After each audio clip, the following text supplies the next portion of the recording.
My husband cheated on me, and this is what happened.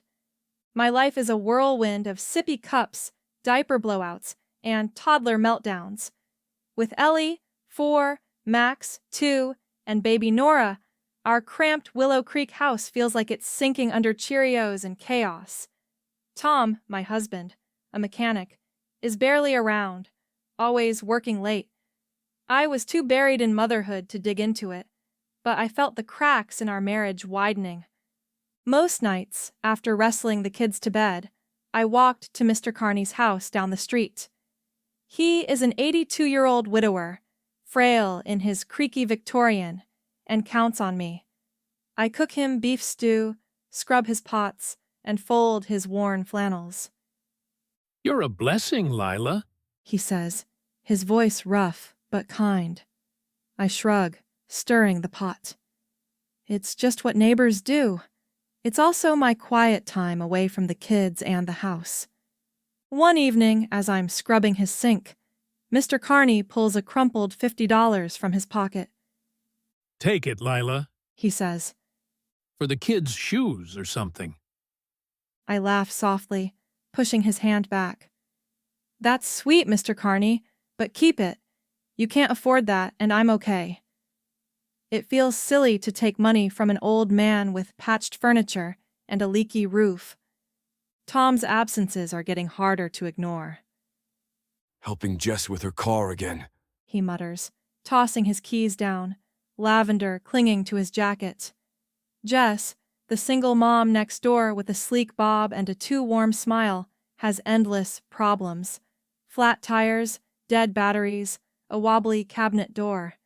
I frown once, wiping oatmeal off Max's face. You're always over there. "You do the same for Mr. Carney, don't you? Just being neighborly." His words sting, quieting my doubts. I am helping Mr. Carney, so how can I argue? But unease twists in my gut. Mr. Carney, sharp as a tack, drops hints over our chats.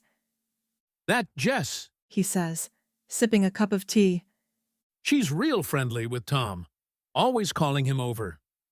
I smiled, and I brushed it off as old man gossip, but his words stuck like splinters.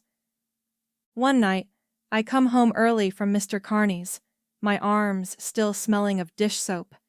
Jess is on our couch, sitting so close to Tom that their knees touch. The air shifts as I walk in, heavy with something unspoken. Jess chatters about her new bathroom taps, and Tom laughs too loudly, but their eyes dart nervously. "Hey, Lila," Tom says, standing quickly. "I'm beat. Heading up for a shower." He bolts upstairs. Jess sips tea, all smiles, but leaves soon after. I tidy the kids' toys, my stomach churning. When Tom comes down, hair damp, I can't hold it in. Why was Jess here?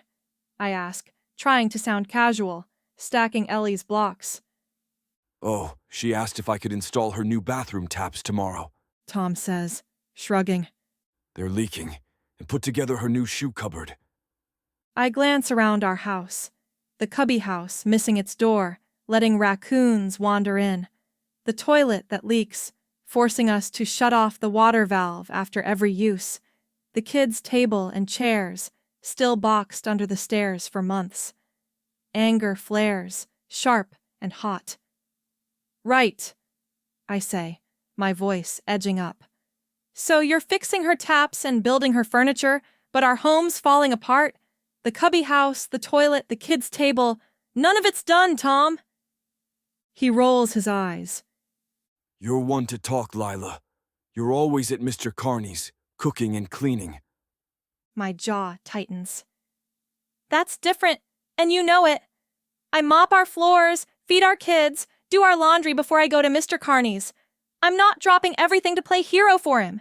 You run to Jess the second she calls. "It's not like that, Lila.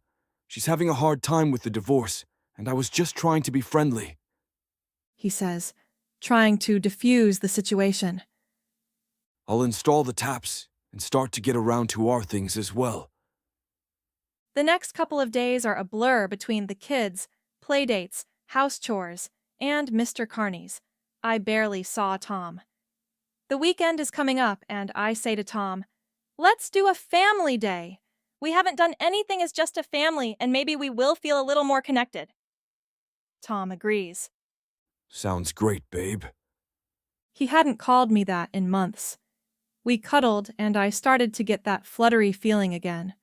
He kissed my forehead and then went upstairs for a shower. The next day, I pack a picnic, get the kids and Tom ready, and we head into the forest. Everything feels normal. We are laughing and joking. Tom is playing chasey and picking flowers. For the first time in a long time, I feel like the family I dreamt of. I longed for. After dinner and putting the kids to bed, Tom went for a shower, and I was cleaning out the car, radio on, playing my favorite tunes. A message flashed up on the screen from Jess. I hadn't realized Tom's phone was still connected. "Can you come over now, baby?" The message read, and it then disappeared. Suddenly, another flashed up. "Just make something up. She's too stupid to notice." I felt sick. Suddenly, Tom appeared. Jess is having a problem with her car, so she needs me to take a look, otherwise she can't get to work tomorrow. I just stood there and said, "How long? How long has this been going on?" He looked like a deer caught in headlights. What do you mean? "Your phone is connected." His shoulders slumped. A few months. It started with her car, the cabinets. Then it just happened. I'm sorry, Lila. "Sorry?" I hiss. "You used Mr. Carney to make me doubt myself." I point to the door. "Get out! Go to her house!" I slam the door. Weeks later, I'm drowning. Tom drained our bank account, leaving $37 and a stack of bills. Worse, he's hired a lawyer, claiming I'm unfit and fighting for custody of Ellie, Max, and Nora. The thought of losing them crushes me. I pawned my wedding ring for formula, my pride gone. Jess still lives next door, and Tom is now living with her. I can't afford to go anywhere else. I feel so stressed, tired, and angry. I feel I am not the mother I was. I am bitter and resentful. Mr. Carney comes over to our house for cups of tea and early dinners. We find ourselves talking about his late wife and their love of children, but not fortunate enough to have any of their own. One evening, the kids are down, and Mr. Carney and I are just talking casually. Lila, you know you are just like a daughter to me. He said. I grabbed his hands and looked into his eyes and smiled. I was starting to feel like me again. One icy morning, sirens woke the street. I run to Mr. Carney's, holding Nora, with Ellie running, holding Max's hand. Paramedics are there. Heart attack. One says. He's gone. I collapse on his porch, sobbing. My father figure, whom I got all my advice and friendship from, is gone. A week later, a knock startles me as I soothe Nora's cries. A lawyer stands at my door, gray suit crisp, holding a thick envelope. "You're Lila Bennett." He asks. I nod, my stomach churning. What has Tom done now? He's taken our savings, our stability, and now he's after my kids. Is this another legal blow to rip them away? The lawyer's face softens. "May I come in?" I am the lawyer for Mr. James Carney. I make us both a cup of tea, and the kids watch TV. "Mr. Carney left you his estate, $4.2 million. The house, everything." My breath catches, the room spinning. That's impossible. Me? Why? The lawyer hands me a letter, Mr. Carney's shaky scrawl trembling across the page. Lila, your kindness kept me going. You're the daughter I never had. This is for you and your beautiful babies.